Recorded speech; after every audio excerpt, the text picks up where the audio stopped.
What's up guys, Ben here bringing you another video today. Some surprising news landed yesterday. Standy was released by the Toronto Ultra. Let's talk about it, what it means for the Toronto Ultra team, what it means for Standy, and maybe some possible landing destinations that he made to go to potentially before matches kick off next week. All right, so yesterday Toronto Ultra posted this tweet on the timeline. Effective today, we have decided to part ways with Standy. We wish Eli the best in his career moving forward. So basically what this means is they've actually released him and he's now a full free agent. Now, this is very surprising. Normally when we've seen players kind of end up in limbo situations off the Toronto Ultra roster in the past, think about the first year of Modern Warfare 2019, like their full 10-man roster.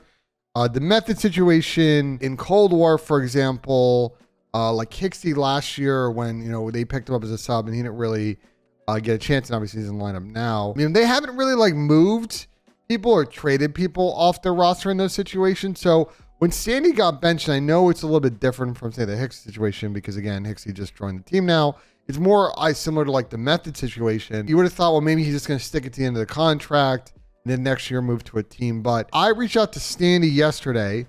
And he confirmed that he had a meeting yesterday and basically they talked it through and, he got released and that's the best mutually for all parties. So now Toronto has to fill a sub spot in their team. And we'll get to that at the end of the video. And I think more important to the main meat of this video, Standy now has an opportunity to talk to other teams and not have to worry about, them having to buy him out of the Toronto side. That's $0. All the org's got to worry about now is sort of his personal terms. Let's talk about some potential landing destinations for Eli. I think a majority of these are going to be teams that are sort of lower in the standings. I think when we talk about teams near the top, I don't really see sort of a natural fit for him right now, but obviously things could change very quickly in this game. You never know. All right, so first off, let's talk about London.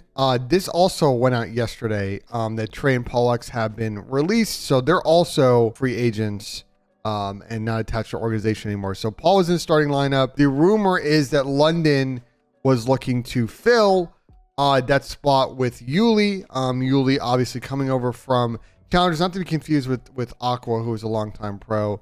First name also Yuli. Yuli's actually the guy's tag. Disgusting SMG player, has been frying in Challengers all year.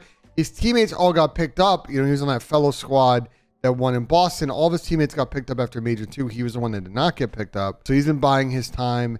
And a team decided, in this case London, to take an opportunity on him. Now, the only thing that I will say about London is I think they're going to stick it with Yuli. As much as Eli would make sense for the team, Standy joining would make sense for the team, right? They're looking for another aggressive sub.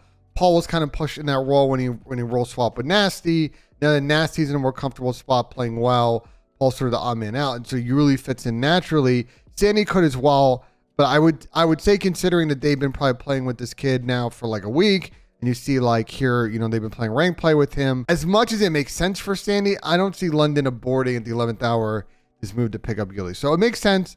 I think they're going to stick it with their current plan and run it with the Challengers player. So I think the next likely option would actually be the Vegas Legion. Now, they picked up 2 Real before the last major to replace ProLoot. They had a pretty good placing this most recent major. But if you take a look at sort of how 2 Real has been fitting, I think you can understand that they may look to pack a punch. This is the Breaking Point stats page for the Vegas Legion. I removed everybody else from the roster on this page. It's just 2 Real and ProLoot, and I know the sample size is a little bit smaller for 2 Real than it is for ProLoot, so keep that in mind. But I want to speak towards, I think, maybe potentially the thinking or the thought process on Vegas, which is we've had 2 Real come in. We got a decent placing at this event. We're making up ground on the 8th spot. If we keep going on this path, we're going to make it the champs. But 2 Real's come in, we played better, but I wouldn't say that 2 Real is coming in has been a real upgrade over ProLoot. We look at the respawn. In Hardpoint, he's playing a little bit slower than ProLoot, getting less hill time, not contributing as much. We look at the S&D. 2 Real, KD definitely less than ProLoot. Again, smaller sample size. I would say the percentage of deaths is also higher for 2 Real over ProLoot. And then we look at control, which I think is the biggest problem game mode for Vegas. I don't think their Hardpoint is great, but the control is the world's worst, and they need to get better at the game mode. And you can see that 2 Real also hasn't had the impact that ProLoot has. So I can see Vegas in general sort of thinking, look, I think we like 2 Real. I think our team's been playing good, but we might have an opportunity to upgrade here, bring in a player who might have more impact. And so I could see Vegas making that move. Now, the issue is Standy's leaving Toronto, so he's got to move somewhere. We know what happens with Vegas facility stuff. It's a little funky. And I also don't know if Vegas would offer anything other than the minimum. So I will say that, like, in terms of landing spots, this one could be interesting. There's definitely a need. The personal terms could be tricky. So we shall see. All right, another potential option for Standy, and this one's kind of an interesting storyline, would be him going back to the Minnesota ROKKR. You may recall that when ROKKR were really struggling in Cold War, especially in Hardpoint, they picked Standy up from challengers. He helped them turn around their game. They actually ended up winning Major 5 that year in incredible fashion. They got 4th at champs. That's been pretty much the high note for the franchise in their CDL career. And then last year they really struggled. And then they end up deciding to part ways with him. So him coming back would be interesting. This is the Major 4 and Stage 4 or Stage 3 and Major 3 stats only for ROKKR. And you can see how ugly it is right now. I think Bance in particular is probably the player that needs to step it up the most. And we take a look at some of the slaying numbers here, what he's providing with a sub. And it's just not what we've seen, especially when he was absolutely frying at Major 2. So if they wanted to swap Bance out and bring in Standy, I could see it. Now, the only thing for ROKKR I would say is that if you know anything about Ben Bance, if you watch any of their footage or any of the documentary stuff for Toronto Ultra when he was on the team or when he was on ROKKR this season, you know, Bance is the emotional center of this team. So if you're removing him from that squad, I don't think that Standy is really going to fill the void in that spot. Eli's a little bit more of a quiet guy, and so I think that would be kind of a weird or gap that they would need to fit with somebody else on the team. I could see like Cammy or maybe Attach filling in that spot, but potential spot, ROKKR do pay. ROKKR may be desperate. The only thing I'll say for ROKKR in their situation is they've got players like Fame and Real, who they've invested some time and resources into developing on their academy team. So as interesting as it may be to get Standy back, they may want to go with one of their sort of homegrown options over picking him up. All right, let's talk about 2 more teams. I think that could be sort of potentially interesting landing spots for Standy, but I think these ones are more long-term prospects, probably after this major or maybe in the middle of the major. The first one is Seattle. We've talked a lot on the flank about Mac and the contribution that he has on the team and how much of an X factor that he is. And, you know, Aches has always said that there's an opportunity to pack a punch. You should pull the trigger on it. And you could argue, well, bringing in Standy for Mac may be an interesting one. We take a look at Mac's numbers and they've been mixed. And I think especially in search, he's really struggled this year. The respawns, I don't see these numbers as that bad.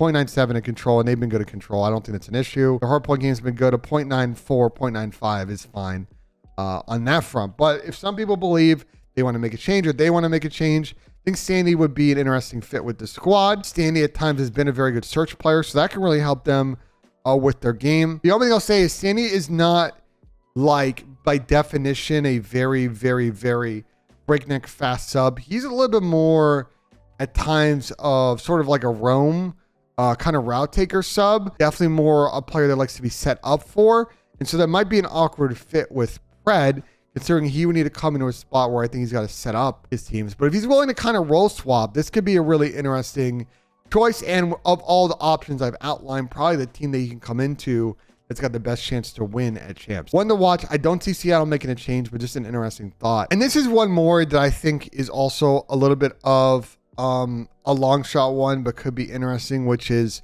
the Boston Breach. And in particular, the reason I bring this up is, yeah, they've had some decent placings now. They just came short on Sunday, getting their top 4 finish. But I think in particular, Reese Vivid hasn't played particularly well on this roster, although as you can see by the overall numbers from the split, like in Hardpoint, they've actually been way off in slaying, even though they're 9-6. But Reese has struggled as well in control. So I think that, you know, there's probably a little bit of pressure on Reese Vivid to step that up. They do have an in-house option in Kremp, so they may want to invest in that. But Standy being out there could be a potential option for this team. Maybe a nice compliment to Nero. I could see it, but I don't see Boston making a change just right now. So I think right now those are sort of the potential options out there for Standy. Obviously, things could change very quickly in the CDL. So we'll see. I think for him, it's a question of, does he want to like potentially take an offer right away and get on a team like Vegas and play right now? He's actually qualifying for the Challengers Elite today, I believe, with his squad. So he may be grinding Challengers for a second. It's another option, sort of wait for better offers to maybe surface down the line. I mean, people will always say take the pro offer if you have it on the table, but sort of easier said than done. And I'm very curious what he wants to do with his stock and his career going forward towards the end of the year, because I think he can kind of, if he plays his cards right, really get onto a better team next season. And we'll talk more about like postseason Rostermania stuff in the coming days and weeks on this channel. But that's kind of a summary of what's going on with Standy. It was released by Ultra yesterday. Excited to see where he may potentially land at some point, either this week or next, or it might be more of a longer term thing, and we may see him join a team later on this month or next. So yeah, let me know in the comments what you guys think of the video. If there are any other landing spots for Standy that I didn't mention, please let me know in the comments. I'd be very curious to hear out any potential ideas. As always, like if you enjoyed the video, subscribe for more. We're going to be starting mid-season review series in the next coming days. I was going to actually start today,